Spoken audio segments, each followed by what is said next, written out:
to two sections, plus and beyond. And at the center of this diagram, you can see that, I can't use the cursor, but at the center of this diagram, you can see that there is architecture, that is a traditional practice that I was talking about earlier, and which is crowded in by new ways of working at the edge. So to the left, you have the so-called plus, which are the people who would still perhaps describe themselves as architects, but who have reinvented the way they do practice. So you have people like Sarah Wigglesworth, who's very serious about designing with climate change, Peter Barber, who works in social housing, Roto, who recovered the repurposed building materials, Women That, who does strategic design work for local councils, etc. And then on the right, you have beyond. So these are people who have trained in architecture, but do not describe themselves as architects anymore, or maybe they've left the disciplines altogether, or perhaps gone back to it. And so we have people like Matt Jones, who's the head of design at Google, Miriam Bellad, who works in design video games, Shelley Penn, who's in politics, an architect who works within the refugee communities, or who have turned into public servants, like the examples that we're going to hear from today. And many of these people that we've gathered in the book made the jump out of conventional practice, out of opportunity or out of necessity. And this happened largely in the wake of the financial crisis of 2008.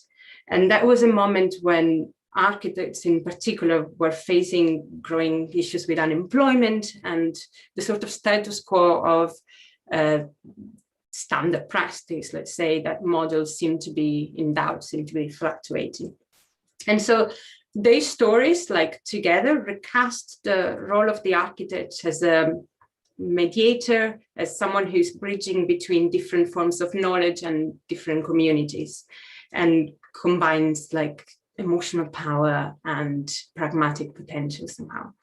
And so these stories like propose a powerful alternative to the sort of stubbornly resilient narrative of the architect as a Randian hero, as the archistar, the sole genius, the globetrotter designer who just enriches every city around the world with intricate forms and works for usually unscrupulous clients somehow.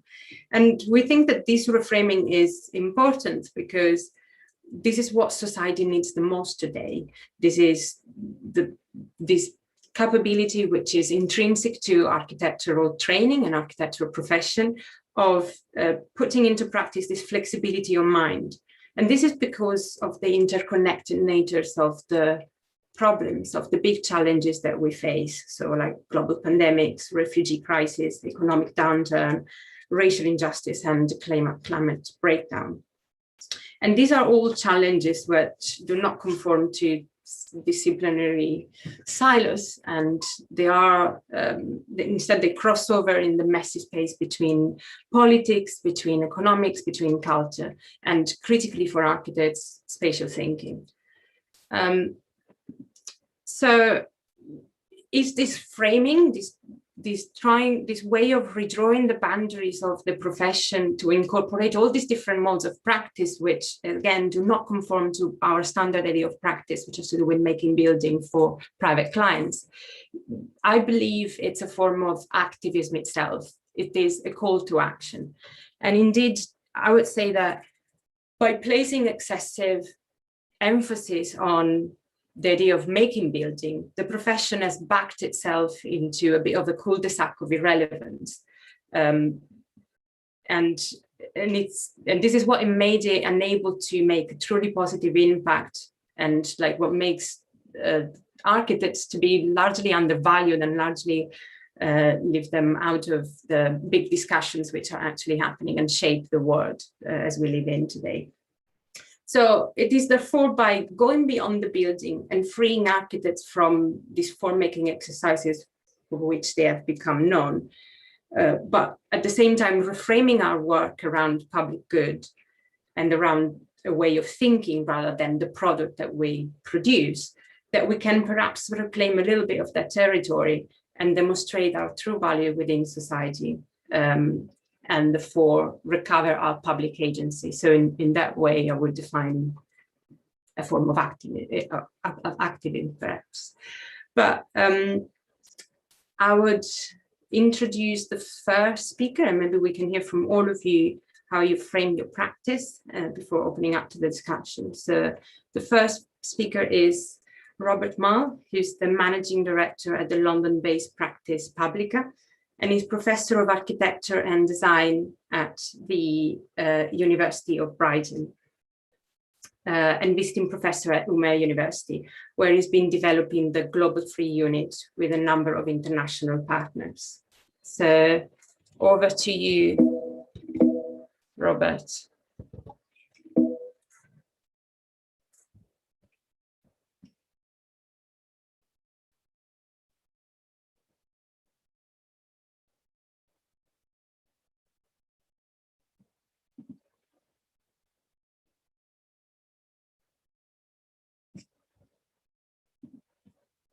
Robert, you're on mute.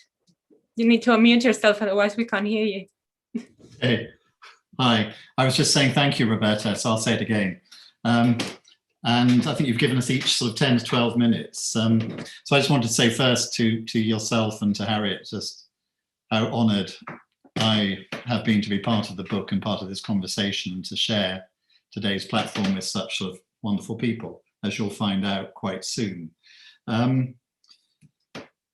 Activism. I mean, Sorry, Robert. The screen is black. I don't know if it was intended to be black. No, it's not. So yeah. So maybe you can try to share again. Sure. Yeah. You see that? We see that. Yeah, I won't try to put it in full screen. Okay. I think that's what's causing the problem. So we were asked today to really sort of look at our work, and I'm going to be talking about the Global Free Unit, only about the Global Free Unit, and the form of practice and education research that goes with that. When today thinking about activism and how that impacts on the work that I've been involved in, I suppose going back, way back into the last century, I realized that one's been learning from activists, learning with activists, and I suppose increasingly learning through activism. And I suppose in many situations, one's looked for situations where the sort of urban structure and the normal rules are in crisis, and looked for situations where one can learn from that crisis and look for strategies and values to coming out of an activist tradition. So we worked in a long time ago with AA students in projects like this, working in Tiananmen Square just after the Tiananmen riots, or working in West Belfast,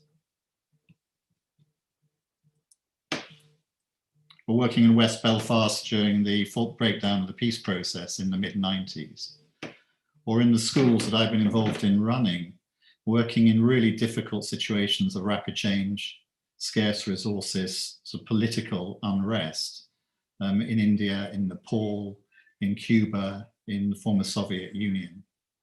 But I wanted to focus, because there's lots of overlaps here with what I know Shireen is going to talk about, on a moment in 2015, late 2015, early 2016, in the Eastern Mediterranean and in the Calais jungle within the European refugee crisis, and just look for a moment at the values and the questions that raised in terms of how one's working. Western Mediterranean, this piece of water, which I'll talk about later, between Lesbos and Izmir, where lots and lots of people passed across and lots of people unfortunately died. And here in the Calais jungle, where we were working at the time, the migrant camp on the north coast of France. And a number of questions came out of that period. I suppose the first one was just the observation that it was remarkable how few architects were there. Why was it that architects simply did not take part? They relinquished their responsibility. But there was extraordinary amount of architecture there. The famous migrant church, wonderful houses. This is by a Sudanese refugee. So architecture was present, but architects weren't. What was there, I suppose, Roberta, in response to some of your criticisms, I suppose, of the values that architects adhere to, there was an extraordinary set of alternative values which were sort of linked to activism. There was a generosity, there was sharing, there was collective values and action, and there was an almost total disregard for authorship. What also happened was everywhere I went, people in a rather sort of accusative way would say, you teach, you're an academic, you teach architecture. And they would ask, why isn't what we're doing here valuable? There were people who said, we are building shelters. We're sorting out the infrastructure of these places. We're planning the housing layout of the Calais jungle. We built that theatre, we built that church, we built those 3 schools, we built the shops, we built the bathhouses. And they said, how can education and conventional architectural practice respond to this? Can you find a way of making that part of education? We don't want to go into conventional education. We don't want to pay for the dean's flights. We don't want to pay for the vice chancellor's carpet. Can there be a way of actually making this education and crediting it? And that was the challenge which we've been picking up ever since. And in doing that challenge, I looked back to something that had been involved since 2004, which was an educational experiment I'd been involved in called the Free Unit, where we handed power over to students. Students made projects that linked to their own ethical position, their own politics, and their own life history, and made architecture out of that. So by 2015, when I was trying to answer that question, we had this extraordinary sort of archipelago of people who'd been through that experience all over the world, something we rather coyly called the free world. Students embedded in really sort of strong, active situations across the world, from Rio to Russia to South Korea. And this was the basis of the experiment I just want to briefly tell you about, the Global Free Unit. Fast forwarding to now, the Global Free Unit has live project classrooms, places where students and volunteers and others embedded in real situations right across the globe. 2020, all of these. Learning in an environment, semi-detached in an archipelago, as a constellation of classrooms. Just some of them. Very, very quickly. We have students, we have Carl Lenton, one of the classroom leaders, working with young offenders, 15 to 18, in a young offenders prison in the north of England, teaching them how to think about architecture, think about their own environment, with the ultimate aim that we allow them or help them to work within the humanitarian sector. We've worked within rural Russia with my colleague Xenia Ajube, building in rural Russia a series of classrooms, literal classrooms, that bridge between an art park and the local rural communities, thinking about indigenous or local ways of building. And we've been working with the Kent Refugee Action Network on the south coast of England, where many, many refugees are arriving now, not from Izmir to Lesbos, but from France to the UK by boat, by rubber boat, and working to make a project for them and thinking about ways in which that project can be realized and built by them and form the basis of training them into ways of building sustainably. I want to end by just going back, because this has lots of links with what I know Shireen will talk about. A trail of work, and bring you right up to today, to this afternoon, to work that we've been doing today, looking at Lesbos and Izmir, that piece of water between those two areas. So since 2016, been working in Lesbos, and this is just some of the sort of way of thinking, working with students, working with volunteers, working with researchers. This is a drawing done in 2016 with refugees and volunteers of a camp called PICPA for vulnerable peoples. This is a sort of live master plan, co-curated with volunteers and with refugees, which describes a long-term future for the camp. And that resulted in certain projects being realized as part of that. 2019, working directly with Shireen and ODD, this is Maurya Camp on Lesvos, designed for 1,500, holding something like over 20,000 at the point at which it was burnt down. We were invited to work with the Global Free Unit to redesign a school run by people called Stand By Me Lesvos, which was burnt down by right-wing forces in early 2019, and produced a number of schemes to replace that school. Of course, Moria itself is now burnt down. Izmir, the other side of that piece of water, working in a number of different situations, working in the center of Izmir, in a place called Basmani, Little Syria, where so many refugees who would previously have left Izmir and gone to Lesvos are effectively trapped by the despicable EU-Turkey deal. And we're right in the middle of projects now that are trying to understand the sort of active urbanism of how this area is turning into a new quarter occupied by Syrians. Families like this, trapped, who are in terrible housing, exploited by landlords, private landlords, very little access to education, very little access to healthcare, in a really bad way. And many, many projects and ways of looking at that area, looking at the ways in which that can be improved. This is just a fragment of some of the wonderful projects being done by Swedish students at the moment. And outside Izmir, the farm camps, the rural equivalent of what's going on in Izmir itself, where again, thousands of families are effectively trapped as migrant labor on privately owned farm camps, no access to any of those services. So our challenges are to deal with utility, to deal with simple things like improving the housing in a way that is absolutely to do with how the economy works, a shared economy built by refugees themselves. This is a shelter prototype procured by the tribe Turkey that work, tribe projects that work in Izmir. And lots of sort of interactive exchanges, simply making friends, simply showing that one is involved and caring. This was a Dreamcatcher workshop carried out in the farm camps. So bringing you up to date, sort of up to yesterday, we're also working with this extraordinary group called Tiafi Community Centre, who support 2,000 families, or 2,000 refugees, mainly women and children, in the centre of Basmani in Izmir. Our clients, our live project clients, making simple projects and interventions and suggestions as to how Tiafi can be improved, how it can have greater dignity, how it can maintain its position, how it can generate an economy.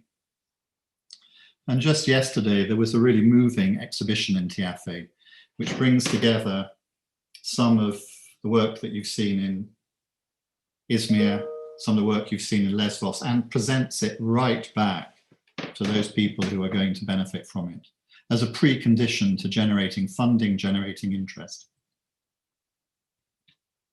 So this is yesterday. Some of what one hopes are going to be Izmir's sort of youngest architects.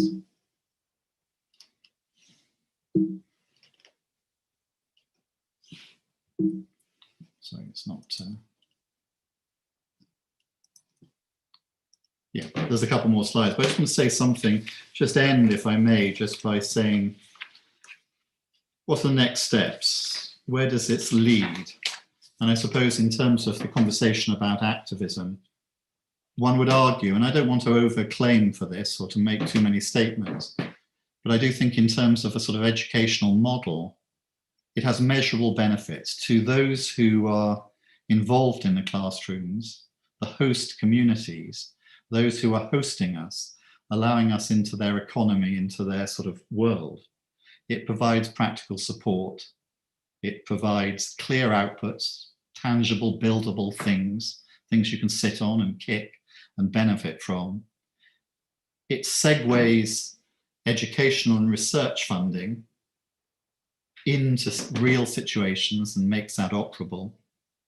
It raises the profile of the partners and by doing so gives them greater access to funding. And it provides simple solidarity and friendship, which is incredibly important in terms of displaced people. To the students who are involved, and they might be doing it for 2 weeks, a year, 5 years if they're a PhD student, it gives them an opportunity to practice and to be effective and to build whilst they're studying. It connects their work to what they believe in and makes them incredibly powerful proto-practitioners. They are practicing while they're studying. This study becomes the first stage of practice, not the last stage of education. And of course, because one is non-affiliated, one is free from some of the economic and psychological pressures of architectural education, which mimic those of practice, and is why, Roberta, so many people drop out of education and practice.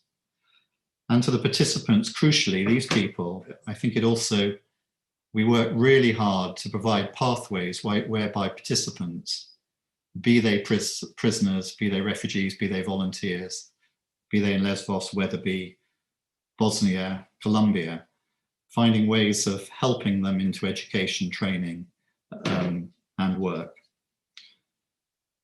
As an educational experience, we are absolutely on the threshold, I think, of finding a way, if you remember that free world diagram, of roping together all these individual, many of them sort of credit-bearing environments, into something where you can participate in it, travel around it, and in doing so, get a full education, get full qualification. Again, without ever having to necessarily go into the formal environment and the formal economy of higher education.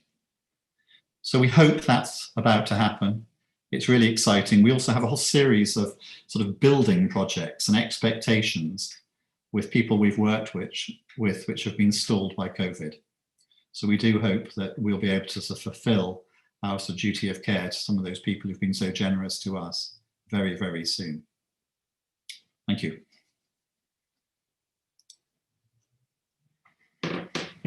Thank you, Robert. I'm just going to briefly introduce Shireen, who is a spatial designer and creative researcher and design educator. And in 2016, she co-founded the Office of Displaced Designer, which is a creative agency that utilizes design to bring diverse people together. So hopefully we'll hear about this enterprise in connection to what Robert also was saying earlier. Over to you, Shireen. Thank you. Thank you very much. And thank you for the invitation. It's really such a privilege to be sharing this platform with you all. I'm going to attempt to share my screen.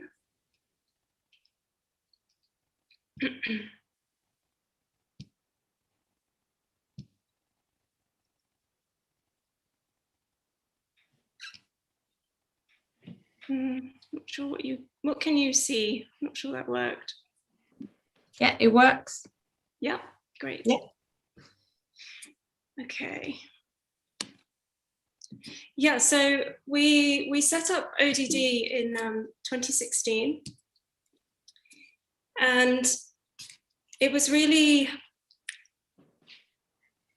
I suppose, an attempt to start a conversation between displaced communities and the host community, who were so, separated from each other, both physically, emotionally.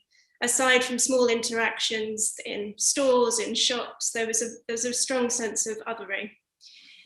And so we, after doing a bit of research and mapping with refugee community members, we discovered this whole creative community there: architects, civil engineers, graphic designers, fine artists, all missing their work, lost portfolios of work. And so in discussions with them, trying to think about ways in which we could start reconnecting them to that lost identity.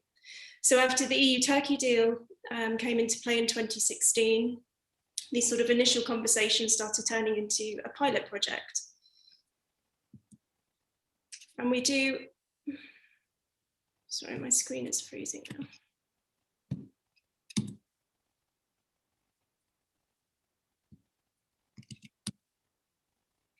And so we set up a whole series of different workshops, different methodologies to test things. And I think what, you know, the comments that Robert was just making around this idea of practicing architecture, I think that the very idea that architecture is a practice, that there's never this kind of one way of doing things. Every project is always new, whether it's traditional or not. And so we've always taken this kind of perpetual beta mode approach. Everything has been an experiment, trying to test interests, trying to test modes of representation, ways of communicating across multiple cultures, because in Lesbos, there's sort of 40 odd different nationalities coming together from the refugee community. So really trying to test these ways of using design to have different conversations about protection issues, about the built environment, about the way that we relate to place. We've hosted different workshops in senses, exploring the city through sound, through smell, through taste, creative mapping projects, looking at the island to discover secret places, favorite places, and mapping those together with the local community. Documentary filmmaking projects, exploring ideas of resilience and self-esteem.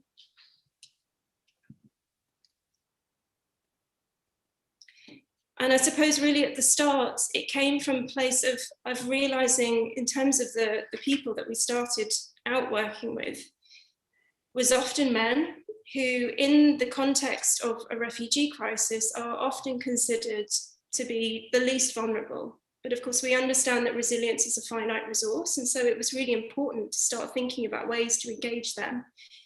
Back home, they would often be the breadwinners of the family. Many of them had made this journey and families were expecting them to succeed in this new place. It's a huge amount of pressure and loneliness and boredom stuck in this place. And so we started up this skill sharing platform. This image here is a carpenter from Morocco and an administrator from Eritrea. And they formed a really wonderful apprenticeship scheme where Jewett would be late for work.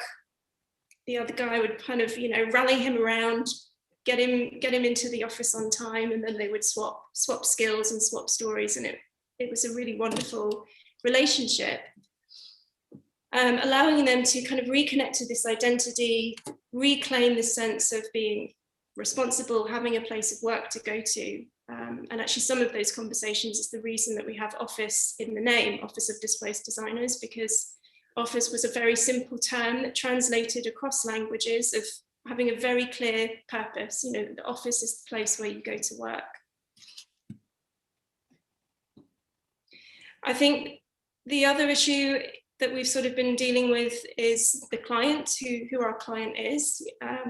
We're in a time where we've got 80 million displaced people in the world right now, and very, very few of them are serviced by architects. And so we wanted to kind of share those skills, lend that technical expertise to groups that wouldn't otherwise be serviced. In the context of Lesbos, it's almost a sort of perpetuated emergency. The response from the authorities is like you might have post-disaster, but of course we are now 5-6 years into this. The conditions are always the same, if not worsening. And as Robert mentioned, the Maurya Camp and the surrounding olive groves burned down at the end of last summer. And now we have exactly the same situation.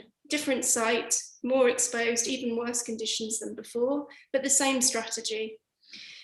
And so we're constantly trying to think about how can we demonstrate, how can we tackle this through a kind of quiet form of activism. The sort of loud protests that you might often see don't tend to result in the change that you might want. We had huge protests early last year that resulted in a lot of injuries and clashes, and just increases tension and fear. So it's a kind of quiet form of demonstration, I guess. The other issue we have is working as a community architect in a place where there is no real community as such. It's an incredibly transient space, so the community is not homogenous, it's constantly moving. You have teams which are coming and going all the time. You're trying to tackle team members that might be leading sessions on something who then are called for interviews at the last moment or are relocated to the mainland. So there's always this juggling of supporting a community form of architecture in a very transient situation. And then we're also, I guess, tackling a sort of radical idea of installing social spaces. So through one of our projects, the Olive Grove, which was in collaboration with the Danish Red Cross and later the International Federation of the Red Cross, we set up an outdoor cinema. So these are outdoor seating benches for a cinema space. To the right of this retaining wall is the Maurya Camp. And several years ago, this space was completely open. So the idea at that time was to create a space that was kind of anti-camp, had a very different language and feel, and would provide people with that essential space to hang out, call their friends, call their family members at home, escape the view. It looks out over to the sea. Just have some moments of feeling a sense of normality.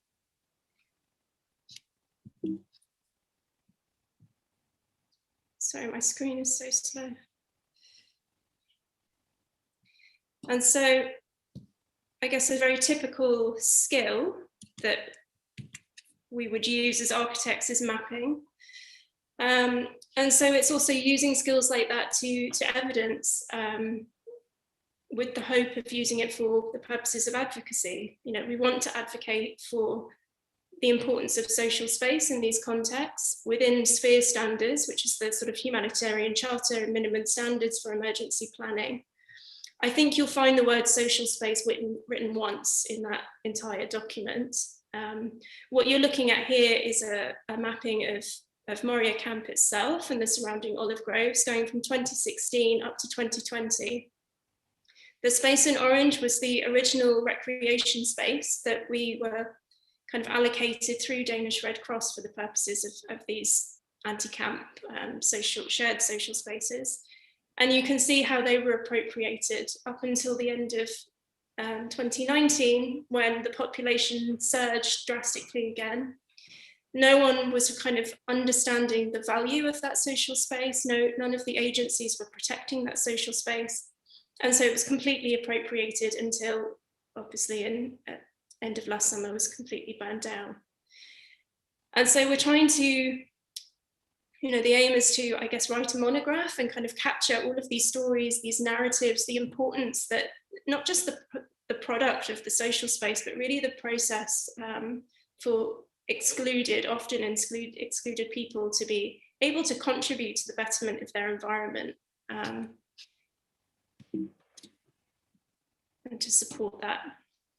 And I think the last thing I just wanted to say is on the topic of narrative. You know, as an organization, we are very positive and future focused, and I really think we need to start finding ways of representing the people that we're working with in these situations that has some balance between the poverty porn that we often see, that humanitarian agencies will often rely on for the purposes of competing for limited funding, and the other extreme, where we have the star refugee that somehow is permitted and deserving of their rights because they're in some way exceptional. And what we really want to show is that actually these are ordinary people like you and me, but they are defined by the extraordinary situation in which they find themselves. And actually they can all create something beautiful and meaningful if given a chance. So I think that's where I'll land on that. Thank you.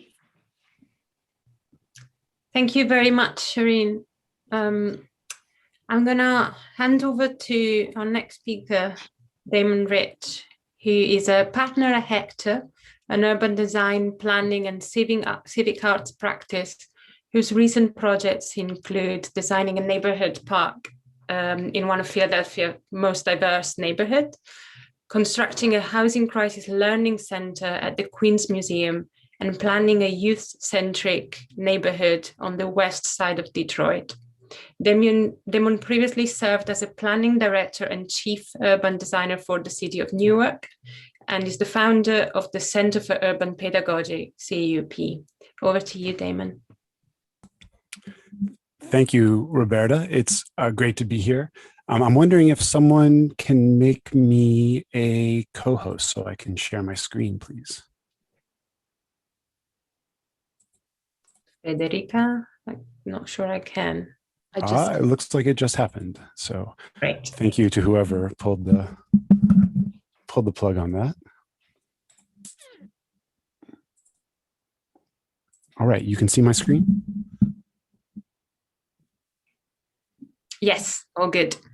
Wonderful. So again, hello, I'm Damon from Hector, which is an urban design practice based here in Newark, New Jersey, on land that was coercively purchased from the Lenape people. I hope everyone and your people are holding together. And because he transitioned to an ancestor today, I have to say respect to DMX. It's an honor to have time to talk with you and colleagues about activism and accountability in architecture. I have 10 minutes to speak, so if only one or two of the things that I share are helpful, I'll be very happy. It's taking me decades to understand some of this stuff. So Hector's projects include buildings, parks, public artworks, neighborhood plans, zoning codes, lots of posters. And I'll leave these images from some of our recent work running through my presentation. One common theme for all of it is that we really work best when lucky enough to be in deep cahoots with people who are in the middle of serious long-term conflicts about how to arrange and maintain the environment and its architectures. Based on these experiences, and in memory of Whitney Young, we've learned that for our work, activist is not a very useful label to claim and often goes very contrary to our aims. So I'll take a few minutes to unpack how we've come to this conclusion and then share some of our watchwords in finding other ways to keep on working. You have to feel for Whitney Young, may he rest in power, when at the age of 47, as executive director of the United States National Urban League, he delivered his keynote speech to the American Institute of Architects National Convention in 1968 in Portland, Oregon. At the time, little did he know that his words would be washed, rinsed, and repeated for the next 53 years so far, whenever architects want to appear thoughtful about their personal ethics. He famously said, "You are not a profession that has distinguished itself by your social and civic contributions to the cause of civil rights. And I'm sure that this has not come to you as any shock. You are most distinguished by your thunderous silence and your complete irrelevance. Now, you have a nice normal escape hatch in your historical ethical code or something that says, after all, you are the designers and not the builders. Your role is to give people what they want. Now, that's a nice, easy way to cop out." End quote. The persistence of Whitney Young's message is in part due to its enduring accuracy. As far as I can tell, probably everyone on this panel identifies it as people who have come to be known as white. But at the same time, Young's speech has also come to function as the dirt that makes the mainstream appear clean, the lip service that lets business as usual proceed. It's almost like by obsessively reciting that one time that we architects got really chewed out at our own conference, it somehow shows that we are reflective and our intentions are good, that we're thinking about it. And the typical follow-up to the Whitney Young reference, where we create magazine profiles and awards for young activist designers as evidence of how far we've come, equally aims to shore up our conscience and our reputations. You only have to look once in a while at architecture and design blogs, or even the Pritzker Prize, to see profiles of architects working hard to care about people and correct injustices.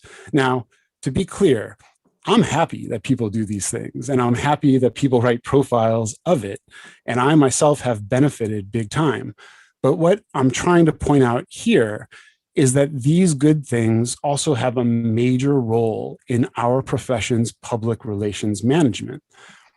In Young's words, this 21st century celebration of activist architecture, social impact design, anti-racist practice threatens to be yet another escape hatch. As long as we have good-intentioned, eager young designers to profile, business as usual can continue.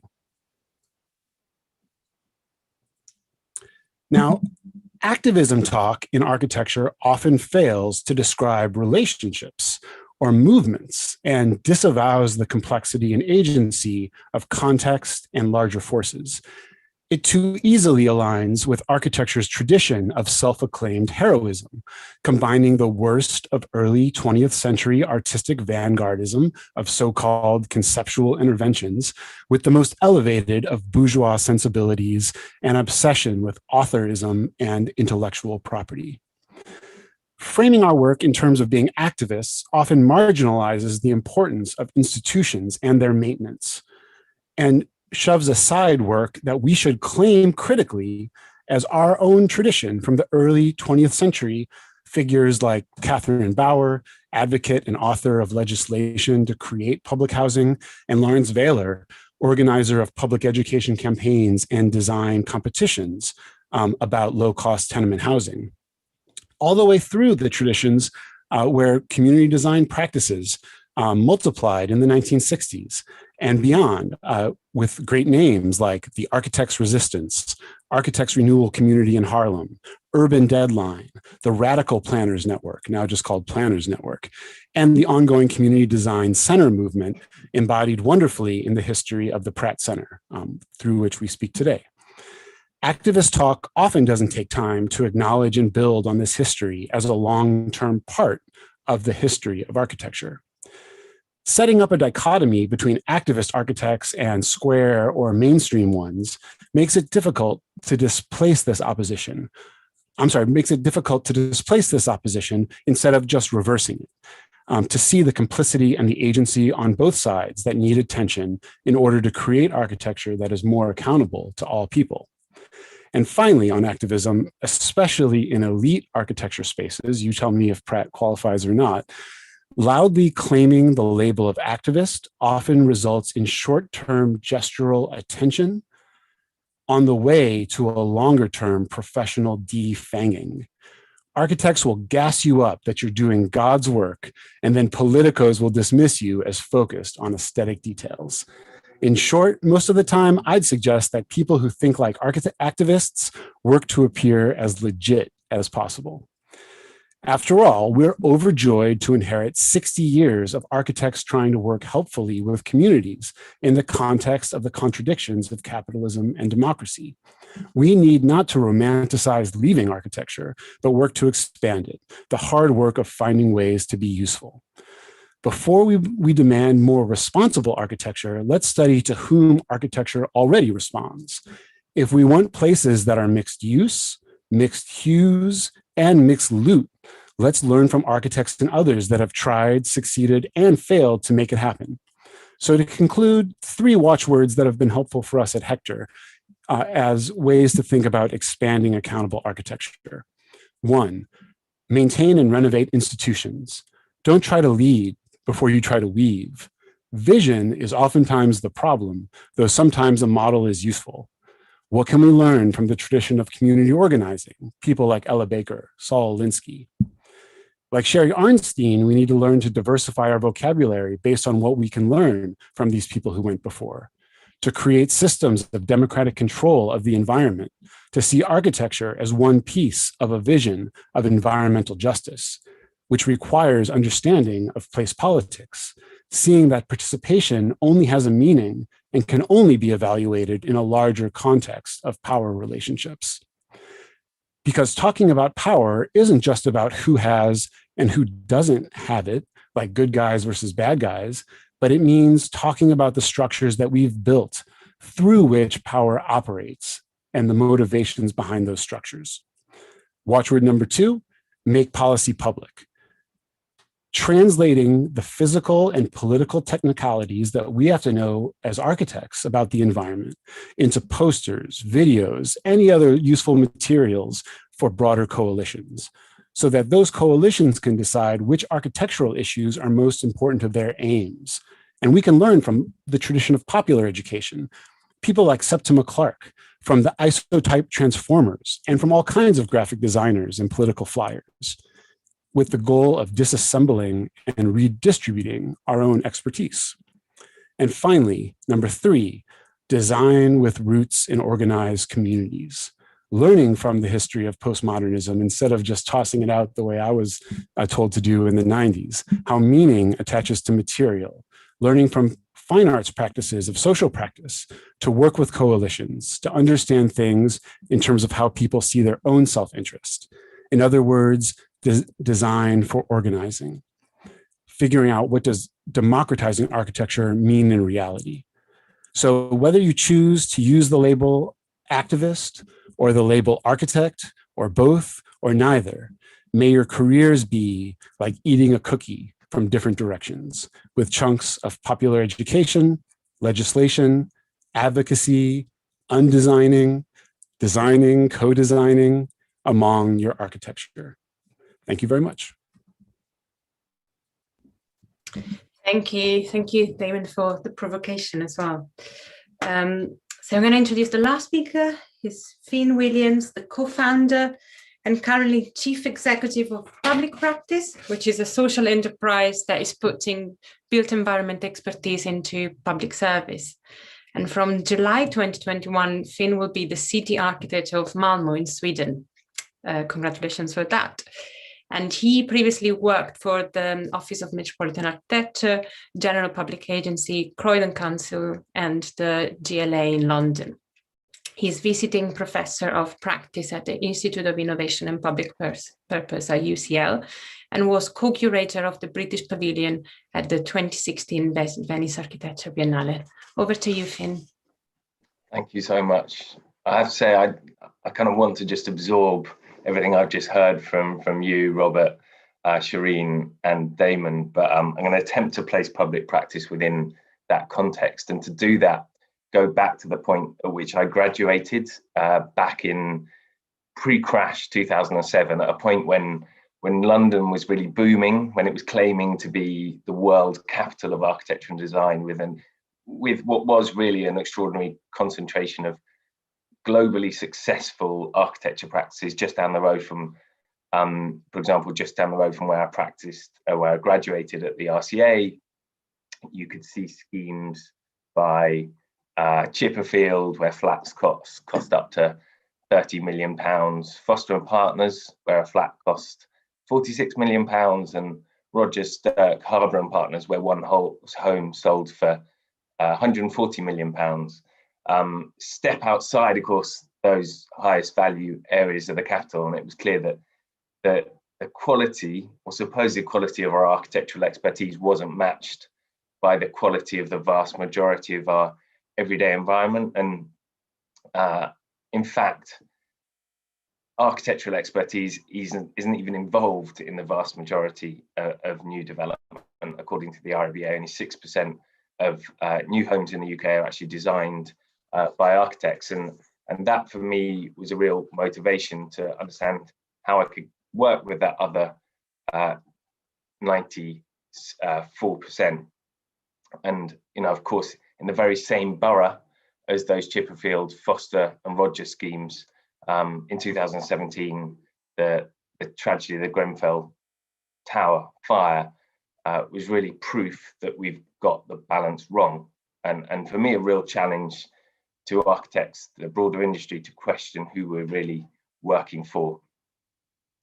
If you go back to 1976, half of all architects in the UK worked for the public sector. At the time, local authorities were building about half of all new homes, and pretty much all of them were affordable.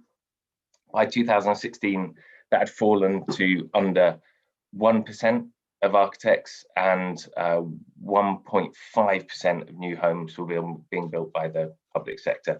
So architects have found themselves serving an increasingly narrow and exclusive set of private interests, and that's not really what I wanted to go into the profession to do. I wasn't interested in working for a profession that was not only fueled by inequality, but that was actually actively exacerbating it, and a job whose primary purpose seemed to be raising the values of the places that least needed attention, where the extent of your influence was too often limited to dressing up predetermined quantums of development. Of course, there has been plenty of social activism in protest about this kind of situation. But from my perspective, too often this has been architects complaining about the behavior of other architects when neither really have the agency or power to change the system, to change those structures that Damon talked about, through which power is managed. So instead, back then, I wondered whether you could have more influence by changing the system from the inside, and decided to try and swim upstream and get closer to where those decisions were made. A bit like Damon joined the public sector at Croydon Council.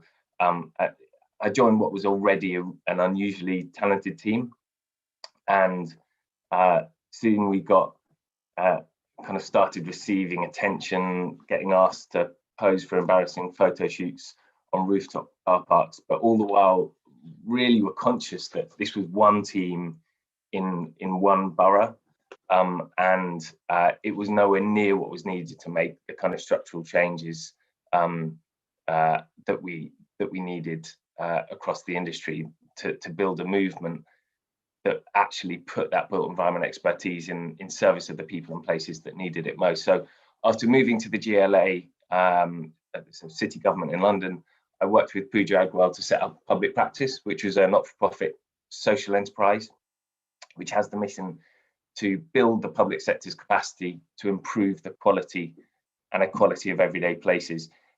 We weren't going to try and go back to those days of the borough architect, where the LCC was the biggest architecture practice in the world. So we developed a different kind of model that was trying to be a bit more humble, more embedded, and more dispersed, a kind of bureaucratic activism. The way it works is that we recruit associates every 6 months, all kinds of built environment practitioners, all stages of their career. Local authorities, public organisations bid to host those practitioners for a minimum of 12 months. They employ them within their institutions, and for 10% of that first 12 months, those associates take part as a cohort in an R&D programme that public practice runs. The local authorities pay us a fee, which is half the cost of going out to kind of any consultant, and they pay the salaries of the associates. And the reason it's affordable is because we're not for profit, and we're supported by a group of cross-sector partners who use public practice as a platform to build capacity in the public sector. And when we talk about built environment practitioners, this isn't just about architects, it's about the full range of expertise. We need to change places, and they're not just working in local councils, municipalities, they're working in city government, transport agencies, hospitals, now even central government. And so far, we've been going for about 3 years, and we've had over 2,000 people apply to the programme. Over 90% of them have come from outside the public sector. Because we're recruiting every 6 months, we can place proper emphasis and really improve the way we recruit in relation to equality, diversity and inclusion. And that is making a difference in terms of gender, in terms of ethnicity of our cohorts and the wider industry. And so far we placed 176 built environment practitioners across 46 authorities across the southeast. That adds up to over 35,000 days of resources. And I think why that's significant is that the vast majority of these roles are brand new. They're roles that simply wouldn't have existed within authorities if it wasn't for the programme. So we help to create roles that have real agency to do something different. And that 10% that associates are ploughing into the R&D programme results in what we hope are really useful practice-based tools, templates, resources, checklists that other authorities, other public practitioners can adopt, can adapt, and can improve over time. It's all hosted openly on our website. So I'm just going to end with some examples, just 4 examples of how I think and I hope public practice is forming a kind of activism through bureaucracy, or just being good bureaucrats, to be honest. One of that is by, I suppose, working further upstream to ask the right kind of questions, making policy public, as Damon said, whether that's through planning policy, through funding, through briefs, through procurement. For example, Akil Scaife-Smith, who spent his teenage years in Croydon Town Centre, and we placed him back in Croydon, where he worked with colleagues to involve young people in shaping policy through a temporary unit set up in a shopping centre there, and testing changes to public space. Another way is through working in those places that have been neglected too long, that really need this expertise. Places like Joyce and Snell's estate in Angel, Edmonton. Armin Nouri worked there, and he actually grew up in Enfield. And him and his colleagues have been working with the local community and businesses to develop a regeneration strategy for that estate that goes beyond the red line boundary of the estate, and really helps, we hope, to building new social infrastructure, so funding for new employment and affordable workspaces on the high street, for example. They are going beyond serving that narrow private interest by empowering communities. So, example here, Matt Weston and Selassie Stufe working at the Becontree estate. Matt's been leading a programme to celebrate the centenary of what is the UK's biggest public housing estate, with cultural programming, piloting a deep retrofit of existing homes to create jobs for local people, and Selassie in particular, who again has grown up in Barking, lived there all her life, has been building capacity of local groups to bring forward community-led housing on public land. And finally, this isn't just about the development and the creation of new buildings, it's also about how we look after those places, long-term stewardship.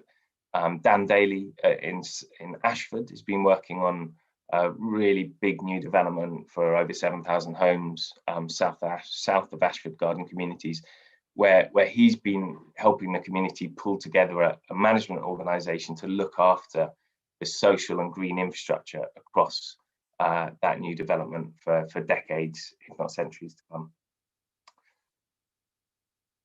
So just to end with what we hope this is doing as a kind of collective, and of the associates that have finished the programme so far, nearly all of them staying on, but even then this is only a kind of drop in the ocean in relation to the kind of geography and institutions of England. And we've got a long way to go to reach those communities that need us most. But I think one thing in putting together this presentation that struck me was that thinking of those practices like Foster and Rogers and Chipperfield, if you add up all of the people who've worked for public practice so far within the last 3 years, at least according to the AJ 100, public practice would be within the biggest 20 architecture practices in the UK. And I think when graduates do qualify now, public practice in its broadest sense, not just this organisation, but the idea of working for the public sector is on graduates' radars. And I think if we get to a point where they don't need to come through this programme, where working, serving in the public interest is as valid a choice as joining a private firm, then I think we will have done our job. But it might take a while. Thanks. Thank you, Finn. Thank you, all of you. If you can unmute yourself, then maybe we can have a bit of a conversation. So to the audience, feel free to ask questions, or if you feel more comfortable with that, just write them in the chat, and then I'll call you to speak. So I guess just to start off, I feel like what we maybe have seen in the presentations today is a bit of an alternative narrative to that of activism as short-term actions, or a bit of yeah, like the sense of protest. And there is more like, maybe in the case of Robert and Shireen, like this idea of inserting your work in situations where the government perhaps are abdicated, or where private practice sees little interest in terms of operating. While on the other side, with Damon and Finn, we have people who have, like, as you were saying, Finn, like trying to move upstream and like infiltrate government and trying to change those power structure from within the system. And I guess like the other thing that struck me is that what defines this way of thinking about activism are like two elements which seem common in your way of working. And perhaps like you can talk from your perspective about these things, or like maybe prove me wrong. One is the issue of scale.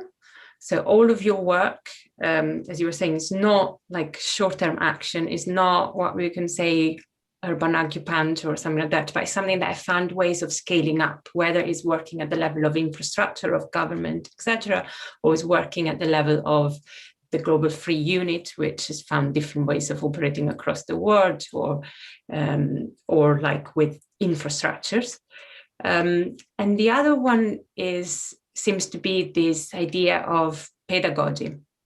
So in all your work, there is an element of that. Maybe there are different ways of defining it, but it seems to be an idea of pedagogy which perhaps is less top-down. There is not so much someone who's teaching someone else, but is more a sort of horizontal idea of pedagogy, in which there is more about translating maybe from one language to the other, or from one realm to the other. So I wonder if you might like to comment on those things from your perspective. Damon, maybe like you might want to start, given your provocation about the label of activism not being particularly useful. Sure. I think, for me, maybe and I don't think that we should probably spend much of our time like focusing on like labels and things, because that is so context specific. Yeah. But I guess that insofar as this is like architecture family, even if some of them are estranged, I guess, and they've come back, that we're talking along, I think it's just important to focus a little bit on, well, what are the forces that make architecture seem small, that make it seem like it's only this like little thing over here for these people, paid for by these people, right? And so, I think I'm really interested in inheriting and reworking our tradition, like for a point, so it's like the people I'm really against are like your T.S. Eliots or your Matthew Arnolds, who had this idea of there's like a tradition that you have to sacrifice yourself into for the greatness of the tradition, this like total crazy white supremacist vision. And I'm much more interested in like a Gayatri Spivak advice, who says, we don't accuse, we don't abuse, we just try to use, right? For like what we're aimed at, for now.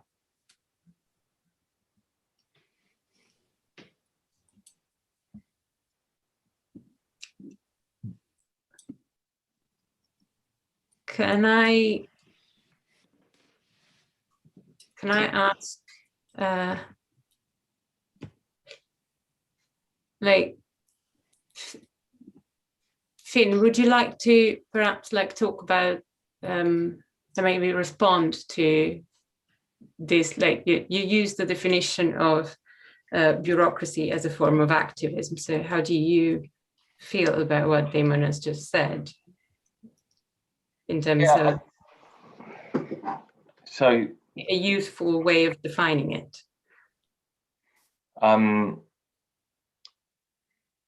Yeah, I don't think, we never set out to be activists. I think we started from a similar point from what Damon just said, which is what are the forces that are forcing a place that we know well and that I was working in and knew well, like Croydon or London, to be increasingly unequal.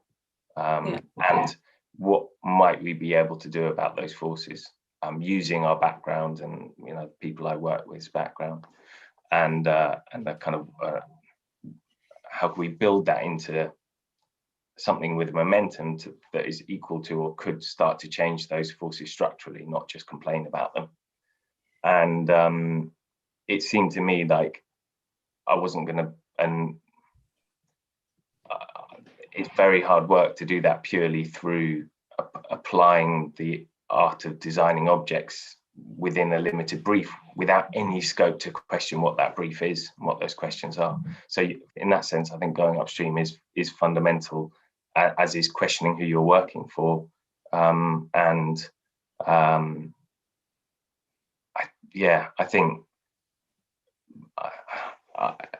that's the way we've tried to do it, but without closing our eyes to the fact that the public sector is just as complicit in a lot of these issues in the first place, and that the fact that you're working for the state, for the public sector, does not mean that you're necessarily going to come to better decisions or conclusions in the first place. But it is one of those, I suppose, structures of democratic control that Damon's talked about, and Damon knows well from working in that position in New York. And I'd be interested to hear from Damon how he feels his agency has changed, having gone from working within New York in that position as the chief urban designer to being more fluid and being able to move in and out as Hector.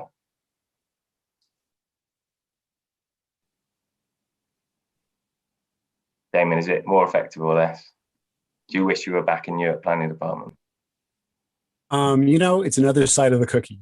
I guess like on that theme, like I was going to maybe ask Shireen about the institutional makeup, because I feel like I got part of it from what you were able to share in only the 10 minutes, but I'd be so curious to hear about the institutional setup and both, I guess, the benefits that the particular ways you're working now have delivered, but then also maybe moments of conflict or limitation.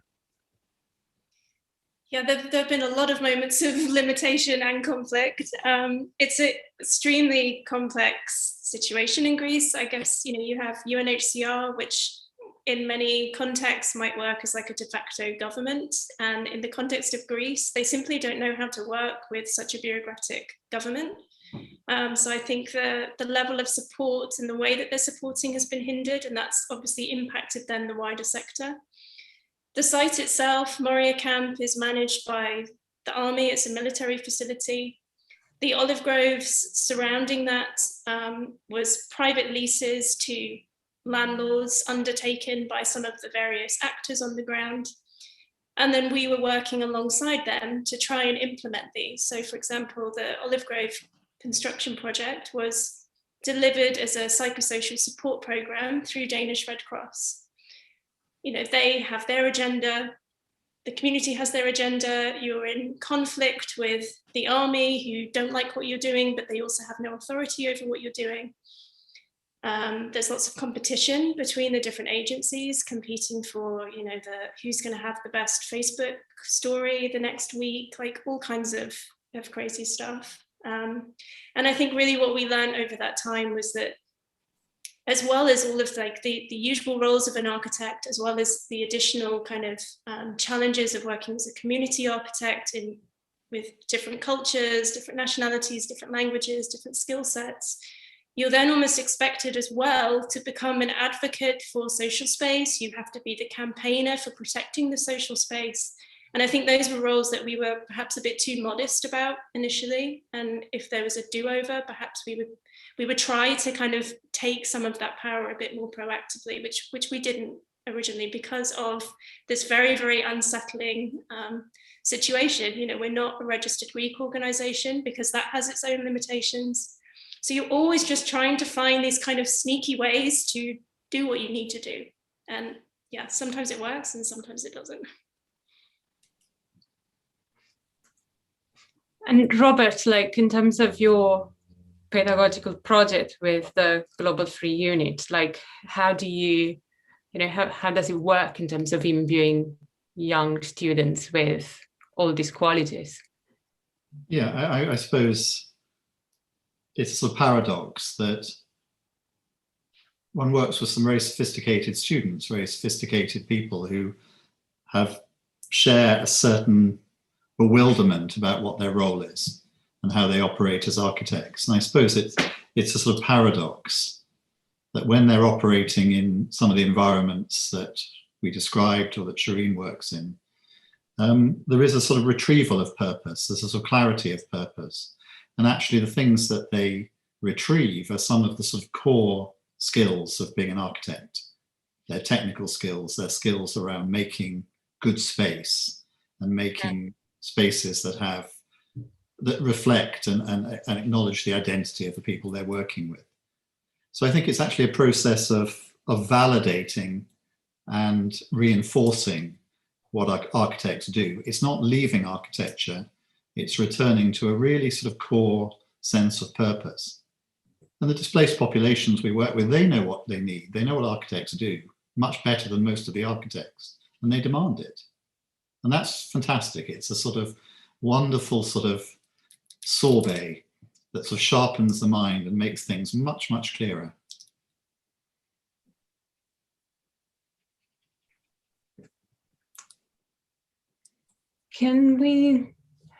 Are there any questions from the public, from the audience that would like to ask our speakers?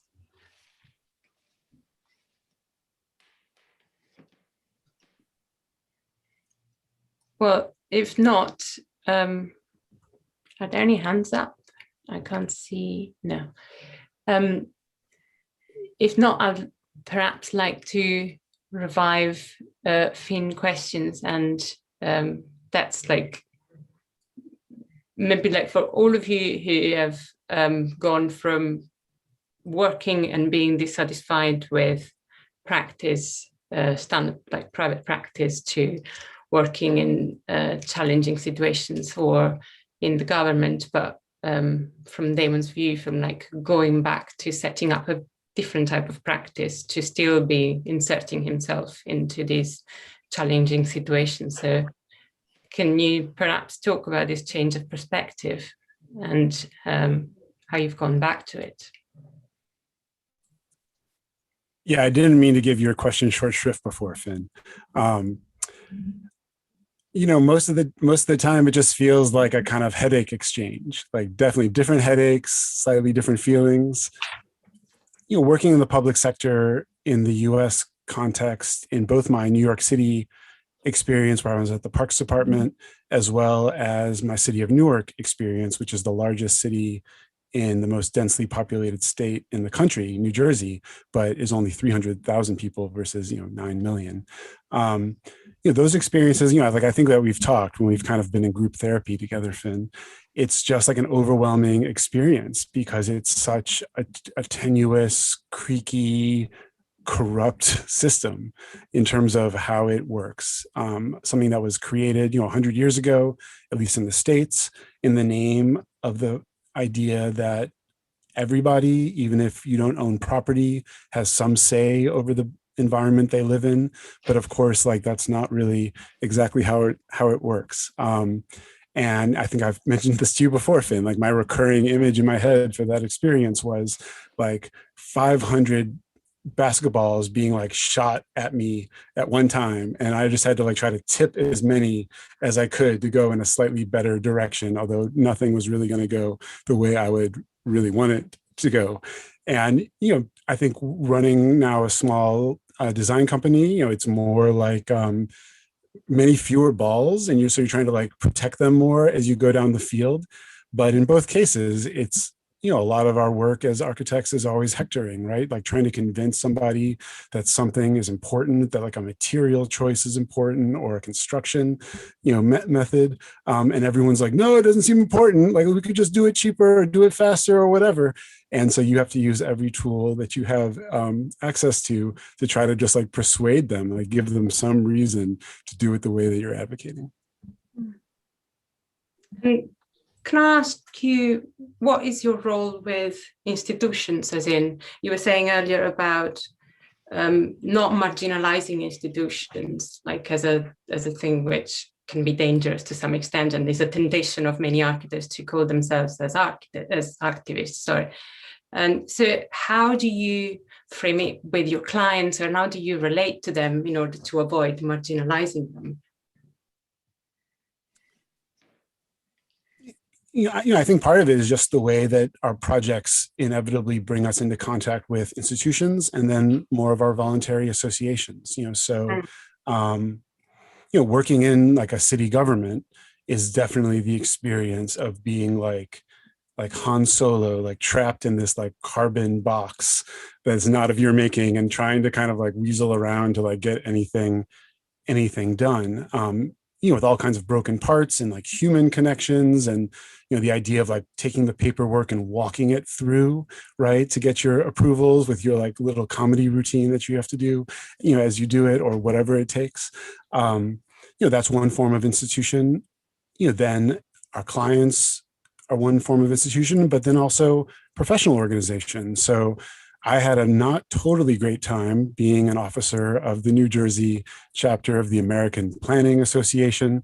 There's groups like the Planners Network that I mentioned that's currently getting rebooted in New York, although it's kind of a regional thing. So if you're interested in that, Pratt is a major basis for that. And then, I've also had some experience trying to start a new kind of modest institution, which is a Brooklyn-based organization called CUP, the Center for Urban Pedagogy. So all of those have been kind of like difficult learning experiences in what it takes to make institutions work. And definitely I want to congrats Finn, because I did hear that you are moving to a different role with public practice into a different type of institution. So I think probably everyone, if they don't know, is excited to hear about it. To go back on this point about having been through that experience of working in the public sector, how it changes perhaps practitioners who've had a background in the private sector. Every 6 months or so, we have a cohort of people finishing. We had 39 associates finishing week before last. And, the retention stats are one thing. The fact that over 90% of them are staying in the public sector, that says that they feel like they can be of some use and they're getting something out of it. I think this point at which you start to learn how to play that creaking machine, and then start to make it do the things you want to do, is a transformative one. It's quite hard to get there within a year. Certainly in my experience, it took me well over a year in both institutions I worked in. But part of what public practice can do is accelerate that process, so that the fact that you have to only speak to that person on that floor on that day after you've spoken to that person, and make sure you submit it in this format, the kind of equivalent to kicking an old machine and twisting a dial in a certain direction to make it work. If you can learn to play that like a musical instrument quite quickly, then you can start to be creative even within those constraints. And I think the majority of our associates get to that point and start to feel like they are getting close to doing something like design, if they're coming from a design background, despite not necessarily ever really drawing any lines themselves. And that can be really rewarding if it is creating broader agency or bigger opportunities for other people, their colleagues, people who do really want to focus on elevating facades and are really good at that. So for me, I've been involved in the last 3 years in designing a new institution in public practice, which feels like it's built some momentum, but has a long way to go to reach a scale where it can impact the places that need it most, which, to be frank, aren't London, or at least overall aren't London and the Southeast. There are probably other bits of England and the UK, and I'm really excited to be handing over to my co-founder, Pooja Agrawal, to kind of put in a whole next level of energy to take it beyond where we've got to. And there's no one better, including me, to do that next stage. She's going to do an incredible job. So I'm going back. It was not so much of a harrowing experience working at Croydon and the GLA that's prevented me from going back into working within the public sector and becoming a kind of associate myself, but in a different country, and in Malmö in Sweden. And I think if there's that's another story. I won't start there until July, but maybe we can redo this event in a year or two's time and see whether that was a wise decision. And just bureaucratic activism, wonderful phrase. I suppose a lot of the people that I suppose we encounter are beyond any sort of bureaucratic context. Yeah, and if they do come across a bureaucracy, it is sort of weaponized against them. I suppose, what advice would you give if one's trying to operate in a coherent way within that sort of environment? There is no bureaucracy, there is no supportive structure, quite the opposite. Yeah, and I think that's why it amazes me that bureaucracy can have such negative connotations in the UK context. When you look at the absence of bureaucracy, you start to understand how fundamental it is to things like equality and fairness over time. And we've had, I think in the UK and in Sweden, we've had the luxury of having a very strong foundations of bureaucracy that have allowed us, tricked us, that's fooled us into the sense of security that we can start to dismantle those regimes and get away with it. And we're starting to see the cracks that emerge as a result of that process. And in the kind of levels of inequality and deprivation we have in the UK, COVID has only exacerbated that, or made it more visible at least. In Malmö, it's interesting because Malmö, if there is an institution that's going to come up against some of the people that you and Sharif have been working with in Scandinavia, it's going to be Malmö more than any other city, and that's one of the reasons I wanted to work there. Where there's an absence of it, I think the starting point is respecting that where there is anyone within a political organisation, they probably went there for the right reasons, at least initially, even if they found themselves frustrated. And that they are doing that thing, they are doing the thing that Damon talked about of like facing thousands of basketballs. And I think that's something that's been valuable for everyone who's been part of the public practice program is starting to understand the kind of challenges that officials go through and have a level of empathy and understanding and with that, and then supporting those officials to actually get closer to their motivations that made them join the public sector in the first place. Where those institutions are completely absent, that's way beyond my expertise and not something I've had to deal with so far. But it's the biggest challenge of all. Mm. And Shireen, what would you be able to say something about? What are the institutions that you're adapting in your work, or maybe challenging in that sense? I'm not sure that we really are challenging institutions, to be honest. I think the closest would be the other humanitarian actors. So I guess if you see them together as an institution, then that would be our target. And the reason for that is multitude of reasons. The language, the culture. There's so many different barriers there. The restrictions. In Greece there isn't even an integration policy, so that there can be human rights, and you can have all of these other overlapping supposed frameworks for defending people's rights, but there's no national integration policy. And so we're all of us working on refugee issues here are, I guess, trying to test what these kind of integration-based approaches should be, whether that's access to housing. There's some great organisations here trying to support alternative shelters for migrants and refugees, access to education, all of those things where you have the rights and you have the paperwork, but you can't access it. And again, COVID has made that a million times worse. Mm. So it's really just trying to, I think, work with these other actors, really see where are the gaps, and as architects and as designers, how can we lend our skills to support some of that other advocacy work? It doesn't have to be about buildings per se. I think the great thing about architectural training is that it gives you this real a way of kind of doing rigorous research, and being able to join the dots between things that are actually quite disparate and quite complicated. And I think that's a skill that we can lend to others in lots of different contexts.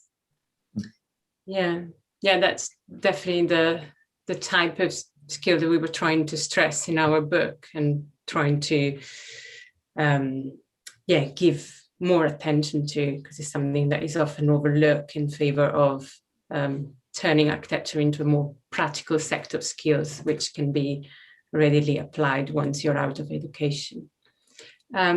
We've gone about 10 minutes over the allocated time. So unless there is one last question from the audience, I'd like to bring this to a close. So is there anyone? No. Okay, so I would like to thank the speakers today. Thank you, Robert, Finn, Shireen, and Damon for your presentations and for contributing to the book. And again, thanks to Federica and Harriet for organizing this event, and to Pratt for hosting it. So with that, thank you very much and see you soon. Thank you also, Roberta. Thank you very much. Thanks. Thanks.